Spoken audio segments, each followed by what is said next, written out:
So naturally, let's start with the current GOAT of Europe. That would be my man Bernard Arnault. He's the richest man in all of Europe with a staggering net worth of $189.1 billion. Just to put that in perspective, poor Bill Gates is only worth $130 billion. He is the chairman and chief executive of the one and only Louis Vuitton. They're the guys that sell the likes of $2.1 million teddy bears, pumpkin jewel bags worth $130,000, or Richelieu men's shoes worth $10,000. So when you're the guy who literally creates fine taste for a living, clearly you're not allowed to shop at IKEA. Let's start with his multi-million-dollar real estate. His chateau is a 150-year-old castle surrounded by a vineyard on all sides. It is a beautiful space even by 150-year-old castle standards. This property covers 41 hectares and provides wine worth $600 a bottle. The luxurious space was purchased by him and a Belgian partner for $175.4 million way back in '98. While that's a pretty big price tag, once you look at the place, I'm thinking they got a deal. He has also dropped significant amounts of money into Saint-Tropez, France. He has a lovely home there in a neighborhood with a typical price tag of over $20 million.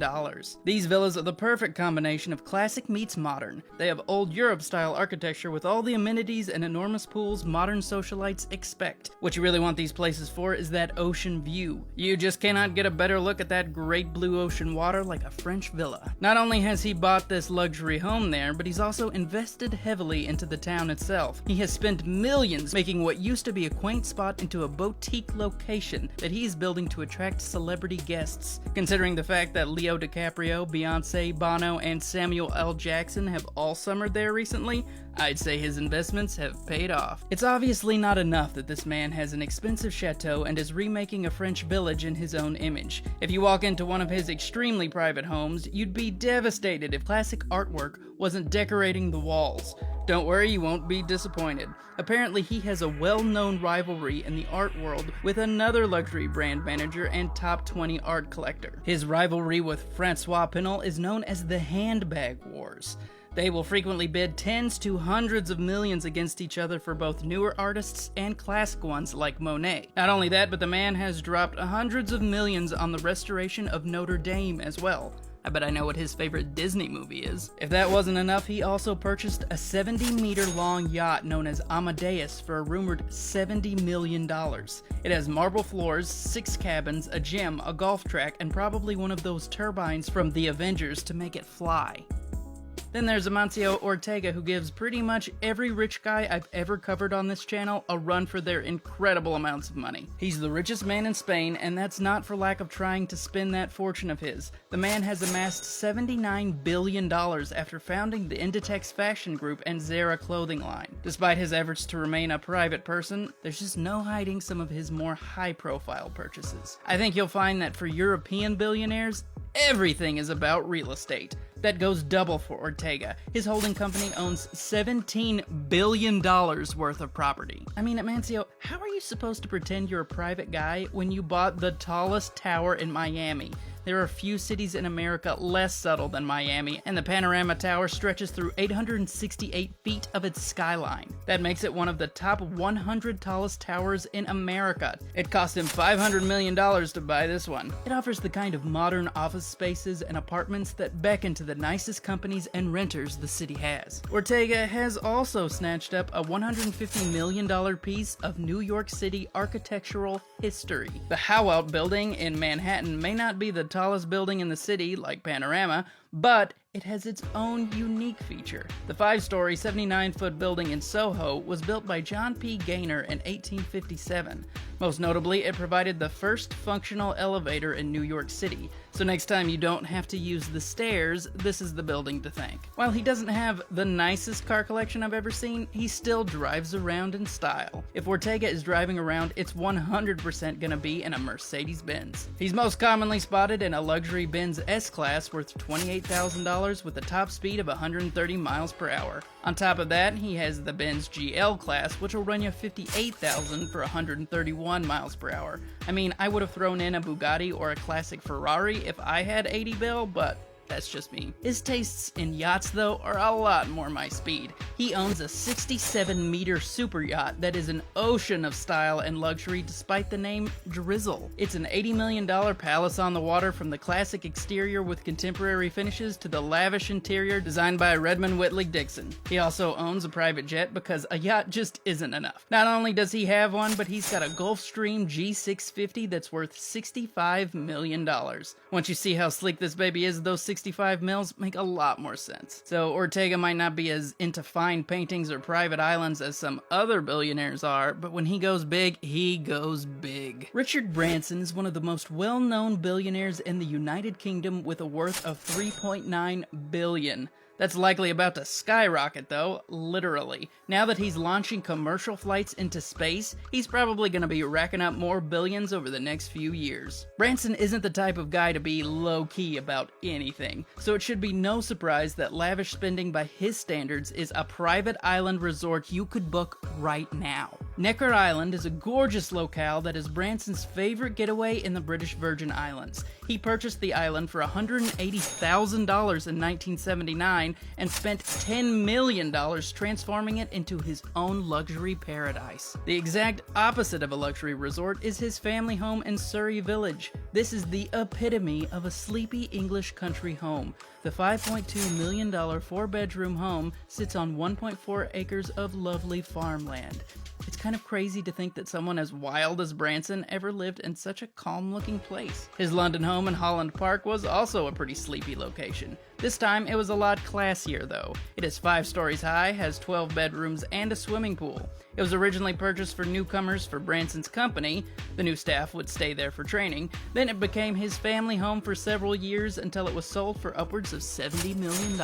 It's interesting to see Branson's progression from a country home to a London estate to a full-blown island. This is only a small part of Branson's vast real estate empire, too. With so many quality homes, it's kind of surprising he's trying so hard to leave the earth behind. James Dyson really wanted to be Elon Musk. Seriously, he just had to trash the $700 million Dyson N526 electric car that was clearly aimed at Tesla Motors. Well, while Dyson is worth an impressive $9.4 billion, that is barely a drop in Musk's $261 billion bank account. Still, the billionaire who is famous for inventing the first bagless vacuum with cyclone technology still manages to spend with the best of them. James Dyson is an inventor and engineer whose formal training was in the arts, so naturally his home would be an artistic marvel with a unique architectural design. His $45 million Singapore bungalow is certainly one I haven't seen before. It hangs over a hill on several sides, features a winding pool, multiple waterfalls, gardens, and ponds. It also has an entertainment room, a massive wine cellar, a roof terrace, and 2 kitchens. Perhaps most impressive is the square footage. 21,108 square feet is quite a big deal in a place like Singapore. Even for foreigners to own land there, they have to have made exceptional economic contributions in Singapore. He recently relocated his headquarters to Singapore, so apparently that's what it takes to score some land there.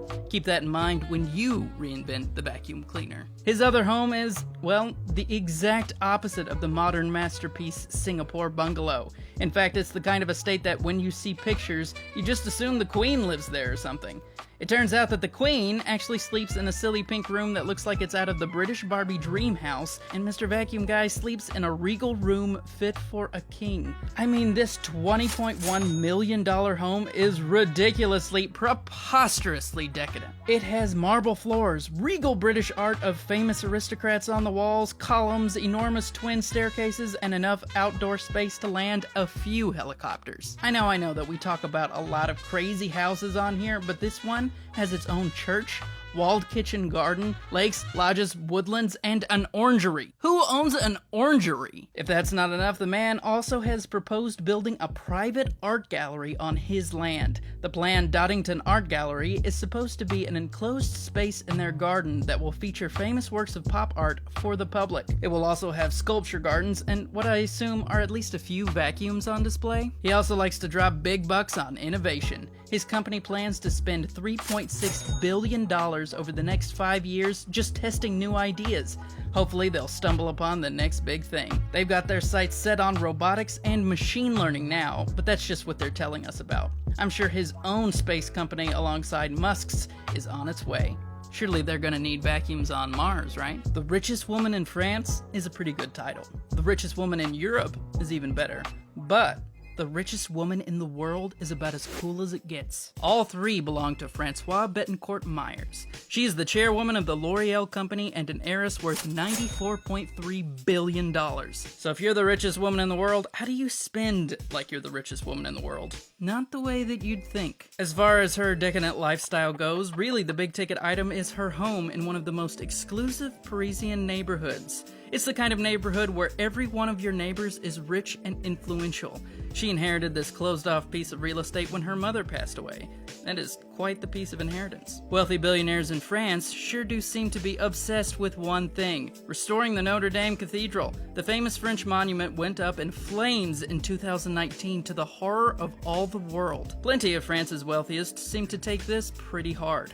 Well, Meyers is certainly no exception. She has donated roughly $226 million for the project. This highlights the deeper aspects of her personality that don't really mesh with the makeup heiress image most have of her. As far as hobbies go, she definitely doesn't have the interest that you'd think she would. While other billionaires are focused on innovations, car collections, and things of that nature, Meyers is more interested in spiritual matters. She has authored several books on topics ranging from Greek mythology to Judaism and Catholicism. She isn't just interested in leading the world as one of the most successful businesswomen of all time. She wants to promote a world that's beautiful on the outside, but deep and thoughtful on the inside. Giorgio Armani is one of the most recognizable European billionaires in the world. That's largely because Armani is one of the best fashion brands ever made. This brand has brought Giorgio $7 billion as of 2021. So as one of the richest men in fashion, he's obviously got to look like it in pretty much every aspect of his life. Spoiler alert, he more than lives up to expectations. Obviously, Armani is the kind of guy who would own luxury homes all over the world.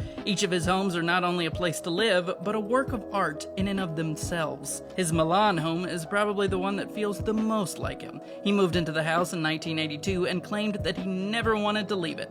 Once you see inside, you see why. It's basically a designer's fortress of solitude. Every wall is full of inspiring artwork. The interior design plan practically beckons for creativity. It has spiral staircases, a gorgeous home office, and a gorilla statue for some reason.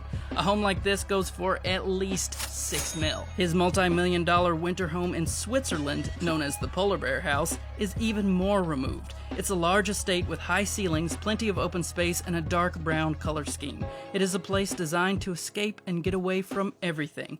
It practically beckons for you to drink a whiskey by the fireplace. Now let's look at his Caribbean manor in Antigua. The home is made up of pavilions and villas that are stacked on a cliff. He wanted to make sure the home had an open plan so that wind from the ocean could make its way all the way through the home. That way it would feel like living on an island all the way through the house. Major properties like this can go for over $600,000, but I'm gonna bet this house is at least a few million. He's got the kind of super yacht that looks super even by super yacht standards. The $60 million ship named Maine was designed by Armani himself over a period of 30 months.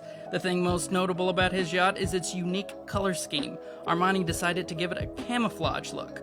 Ironically, that color scheme sets it apart from the other billionaire super yachts. It has a 65-meter hull that can house 12 people in its 7 cabins, in addition to hosting 14 crew members. It also has a cinema room, a gym, and a whirlpool. Once inside, you see that it looks exactly like what you'd expect Armani's yacht to look like. It is basically a museum of modern taste on the water. If Ridley Scott made a House of Armani movie instead, I'm pretty sure he would have broken $10 billion. Apparently, the royal family is only worth $500 million.